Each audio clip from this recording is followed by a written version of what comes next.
ஓபிஎஸ்ஆ இருக்கட்டும், மரியாதைக்குரிய அண்ணன் தினகரனா இருக்கட்டும், எல்லாருமே நாங்கெல்லாம் ஒரே கட்சியில அம்மா வளர்த்த பிள்ளைகள். அதாவது எல்லாமே பங்காளிங்க தான். அதனால பங்காளி சண்டை இது எந்த நேரத்தில் சமரசம் ஆகலாம். தன்னுடைய செய்த தவறுக்கு எங்களுடைய புரட்சி தலைவி அம்மாவும் புரட்சி தலைவி எம்ஜிஆரும் வந்து கட்டி காத்த இயக்கத்தை, எங்களுடைய தலைமை கழகத்தை வந்து அவர் வந்து ரவுடிகள் துணை கொண்டு அடிச்சாரு. அது ஒண்ணுதான் அதிமுக தொண்டர்களுடைய மனசுல இன்னும் ரணமா இருக்கு. தமிழ்நாட்டுல இன்னைக்கு இந்த நாசகர ஆட்சியை வந்து வீழ்த்தணும். அதனால அவர் மரியாதைக்குரிய ஓபிஎஸ்க்கு அட்வைஸ் பண்ணியிருக்காரு. நீங்க வந்து இந்த இயக்கத்தை வச்சு உங்களை இந்த அடையாளம் காட்டுறது இந்த இயக்கம், இந்த இயக்கத்தை வச்சு தான் உச்சநிலைக்கு அடைஞ்சீங்க. அதனால இன்னைக்கு ஒரு இக்கட்டான சூழல்ல தமிழ்நாடு இருக்கு, மக்கள் இருக்காங்க, அதிமுகவும் இருக்கு. அப்ப நம்ம இந்த இக்கட்டான சூழத்துல நம்ம வளர்த்த இயக்கத்துக்கு விசுவாசமா இருக்கணும். இங்க உடனே நானே வந்து என்னுடைய பழைய பகையெல்லாம் மறந்து நான் வந்து இந்த ஆட்சி வீழ்த்தன்னு ஒன்று சேர்ந்துட்டேன்.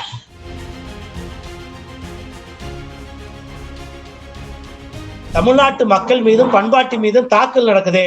அந்த தாக்குதலை தடுத்தோம்னா ஆட்சி மாற்றம் ஏற்படணும். அந்த ஆட்சி மாற்றத்திற்கு நாங்க வளர்த்த இயக்கத்துல அம்மாவின் பிள்ளைகள் நாங்கெல்லாம் வந்து பகையை மறந்து பங்காளி சண்டையை வந்து தூரம் வச்சுட்டு நாங்கெல்லாம் ஒண்ணு சேர்ந்துட்டோம். எங்களுடைய ஒற்றை இலக்கு ஆட்சி மாற்றம் வேணும். மரியாதைக்குரிய அன்புமணி ராமதாஸ் அவர்களுடைய எடுத்த முடிவை ஏற்றுக்கொண்டு அவர் அரசியலில் ஒதுங்கிவிட வேண்டும். அதனால ஒட்டுமொத்த இளைஞர்களும் வன்னிய மக்களும் அன்புமணி ராமதாஸ் பின்னாடி தான் திரண்டு இருக்காங்க. அதனால ராமதாஸ் பின்னாடி கட்சியும் கிடையாது, சின்னம் கிடையாது, மாமூல சின்னம் கிடையாது.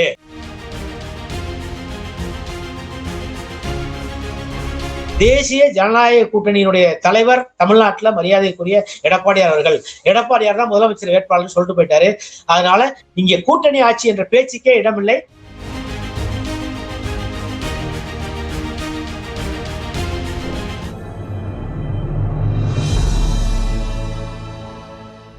தமிழ் நியூஸ் நேயர்களுக்கு அன்பு வணக்கம். இன்றைய சிறப்பு நேர்காணலில் நம்மோடு இணைந்திருக்கும் சிறப்பு விருந்தினர் சென்னை உயர்நீதிமன்றத்தினுடைய முன்னாள் கூடுதல் அரசு வழக்கறிஞர் மரியாதைக்குரிய திரு செந்தில்வேல் சார். சார் வணக்கம். வணக்கம். இப்போ என்டிஏ அலையன்ஸ்ல இப்போ நேற்று வரைக்கும் பகையா இருந்த டிடிவி தினகரன் அவர்கள் இப்பொழுது இணைந்து விட்டார். நீங்கள் ஏற்கனவே நீங்கள் வந்து சுட்டிக்காட்டியது போல அரசியலில் நிரந்தர எதிரியும் இல்லை, நிரந்தர நண்பரும் இல்லை என்ற அடிப்படையில் இப்போது ஓ பன்னீர்செல்வம் மற்றும் மருத்துவர் ராமதாஸ் ஐயா, தேமுதிக அதே போல இந்த மூன்று தலைவர்களும் இன்றும் எந்த ஒரு முடிவும் எடுக்காத நிலையில ஓ பன்னீர்செல்வம் அவர்களுக்கு நீங்கள் வந்து 3 இடங்களை வந்து ஆஃபர் பண்ணியிருப்பதாகவும் அவர் என்டிஏவில் மீண்டும் இணைய வாய்ப்புகள் இருப்பதாகவும் நம்ம தகவல்கள்லாம் செய்தி ஊடகங்கள்ல பார்த்துட்டு இருக்கிறோம். நாளை தினம் அமித்ஷாவும் வர இருக்கிறார். அமித்ஷா எப்படியாவது சமரசம் செய்து என்டிஏவை ஸ்ட்ரென்தன் பண்ணுவதற்கு ஓபிஎஸ்ஐ அதிமுகவிற்குள் கொண்டு வருவ முயற்சிப்பார் என்று கூறப்படுகிறது. அப்படி முயற்சித்தால் எடப்பாடி பழனிசாமி அவர்கள் அதற்கு ஒத்துழைப்பாரா?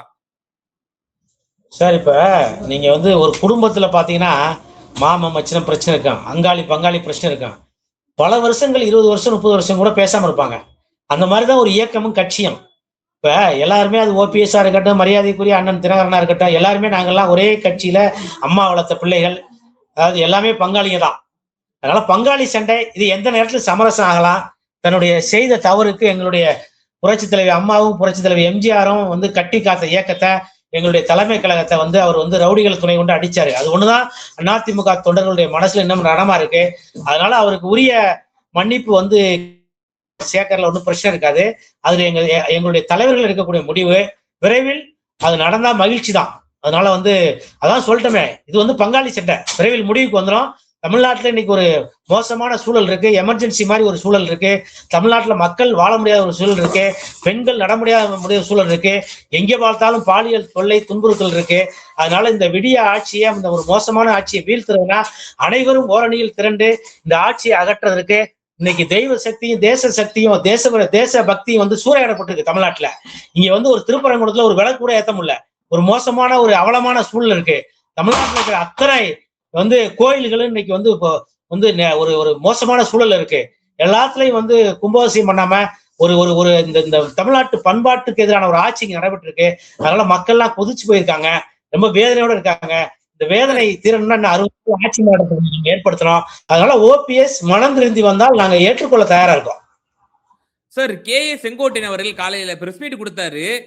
டிடிவி தினகரன் அவர்கள் தமிழக வெற்றி கழகத்தில் இணைவதாகத்தான் அவர் இருந்தார், ஆனால் டெல்லியில இருந்து திடீர்னு வந்து ஒரு பிரஷர் பண்ணிடுறாங்க, அதனால அவர் வந்து மனம் மாறிட்டாரு அப்படின்ற ஒரு கருத்துப்பட கே.ஏ. செங்கோட்டையன் அவர்கள் காலையில வந்து பிரஸ் மீட் கொடுத்திருக்கிறாரு. அப்போ அழுத்தங்கள் கொடுக்கப்படுகிறதா? அப்போ நீங்க சுதந்திரமா அவர்கள் செயல்பட்டால் டிடிவி தினகரன், பன்னீர்செல்வம் ஆகியோர் டிவிகேவுக்குள்ள வந்திருப்பாங்க அப்படின்ற ஒரு கருத்து இருக்கு. நேத்துக்கே இது உரிய இவர் இந்த மாதிரி ஒரு ஸ்டேட்மெண்ட் போடுறதுக்கு முன்னாடியே நேத்துக்கே உரிய பதில் நான் ஒன்னும் பிஸ்கட் சாப்பிடுற குழந்தை கிடையாது. நான் வந்து அந்த காலத்திலேயே வழக்குகளை பார்த்தவன். எங்க ஃபேமிலியும் வழக்குகளுக்குன்னு நாங்க 5 ஆள் கிடையாது. எனக்கு யாரும் அழுத்தம்லாம் கொடுக்க முடியாது. நாங்க வந்து அம்மாவின் பிள்ளைகள். எங்களுடைய ஒற்றை கோரிக்கை தமிழ்நாட்டுல இன்னைக்கு இந்த நாசகர ஆட்சியை வந்து வீழ்த்தணும். அதனால அவர் மரியாதைக்குரிய ஓபிஎஸ்க்கு அட்வைஸ் பண்ணியிருக்காரு. நீங்க வந்து இந்த இயக்கத்தை வச்சு உங்களை இந்த அடையாளம் காட்டுறது இந்த இயக்கம். இந்த இயக்கத்தை வச்சுதான் உச்சநிலைக்கு அடைஞ்சீங்க. அதனால இன்னைக்கு ஒரு இக்கட்டான சூழல்ல தமிழ்நாடு இருக்கு, மக்கள் இருக்காங்க, அதிமுகவும் இருக்கு. அப்ப நம்ம இந்த இக்கட்டான சூழத்துல நம்ம வளர்த்த இயக்கத்துக்கு விசுவாசமா இருக்கணும். இங்க உடனே நானே வந்து என்னுடைய பழைய பகையெல்லாம் மறந்து நான் வந்து இந்த ஆட்சி வீழ்த்தன்னு ஒன்று சேர்ந்துட்டேன். அதனால உங்களுக்கு ஒன்றும் பெரிய உங்களுக்கு இக்கட்டு இருக்கிற மாதிரி தெரியல, நீங்கள் வந்துருங்கன்னு சொல்லியிருக்காரு. அதனால இதெல்லாம் ஒரு விஷயமே கிடையாது. செங்கோட்டையன் இன்னைக்கு வந்து அரசியல்ல அனாதை ஆயிட்டாரு. அதனால தன்னுடைய மன புழுக்கத்தை, மன வெறுப்பை உமிழ்றாரு. அதனால மரியாதைக்குரிய அண்ணன் தினகரன் அவர்கள் மிகப்பெரிய தெளிவான அரசியல்வாதி, ஒரு நீண்ட நெடிய பாரம்பரியத்துக்கு சொந்தக்காரரு. செங்கோட்டையன் வந்து சொல்றதுக்கு அண்ணன் தினகரன் நேட்டே வந்து தெளிவா பதில் சொல்லிட்டாரு. நான் வந்து பிஸ்கட் சாப்பிடுற குழந்தை கிடையாது, எனக்கு யாரும் அழுத்தம்லாம் கொடுக்க முடியாது. நான் தெளிவா எடுத்த முடிவு, நான் சுயநடியோட எடுத்த முடிவு. தமிழ்நாட்டு மக்கள் மீதும் பண்பாட்டு மீதும் தாக்குதல் நடக்குது. அந்த தாக்குதலை தடுத்தோம்னா ஆட்சி மாற்றம் ஏற்படணும். அந்த ஆட்சி மாற்றத்திற்கு நாங்க வளர்த்த இயக்கத்துல அம்மாவின் பிள்ளைகள் நாங்கெல்லாம் வந்து பகையை மறந்து பங்காளி சண்டையை வந்து தூரம் வச்சுட்டு நாங்கெல்லாம் ஒண்ணு சேர்ந்துட்டோம்.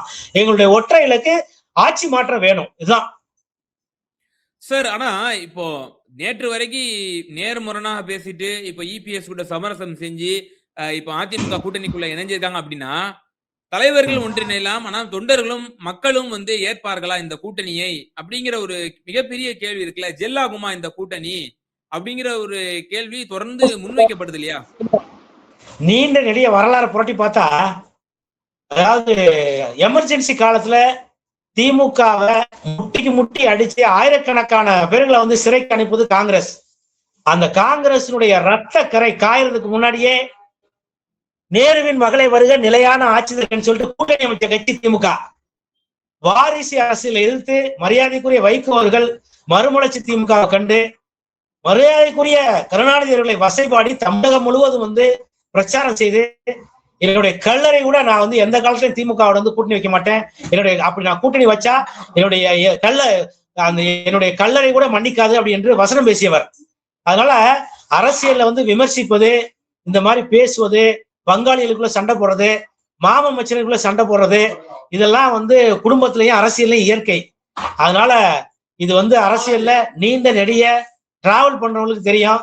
அதனால இந்த சண்டையெல்லாம் ஒரு பெரிய மேட்டரே கிடையாது. அது அவரே ஒத்துக்கிட்டாரு. பழைய பகைகளை பங்காளி சண்டையை ஒதுக்கி வைத்துவிட்டு நாங்கள் இந்த விடிய அரசை தீய சக்தி விரட்டுவதற்கு ஒன்றாகிவிட்டோம். அதனால காங்கிரஸ் செய்த மிகப்பெரிய தவறை விட, வை கோபால்சாமி செய்த தவறை விட அதிமுக ஒன்றும் செய்யல. நாங்க அவ்வளவுக்கு நாங்க வசைபாடல. எங்களுக்குள்ள நடந்தது குடும்ப சண்டை, பங்காளி சண்டை. நாங்க பங்காளி சண்டையை மறந்து இன்னைக்கு எல்லாரும் வந்து கைகோர்த்துட்டோம். அதனால எங்களுக்குள்ள எந்த பகைமை உணர்வு இல்லை. நீங்க வந்து மேல தலைவர்கள் இருந்து அடிமட்டத்தில் இருக்கிற பாக முகவர்கள் வரைக்கும் அமமுக தொண்டர்களும் அதிமுக தொண்டர்களும் ஒன்று சேர்ந்தாங்க, களப்பணியில இறங்கிட்டான். அதனால எங்களை இனிமே யார் நினைத்தாலும் பிரிக்க முடியாதுன்னு நான் சொல்றேன்.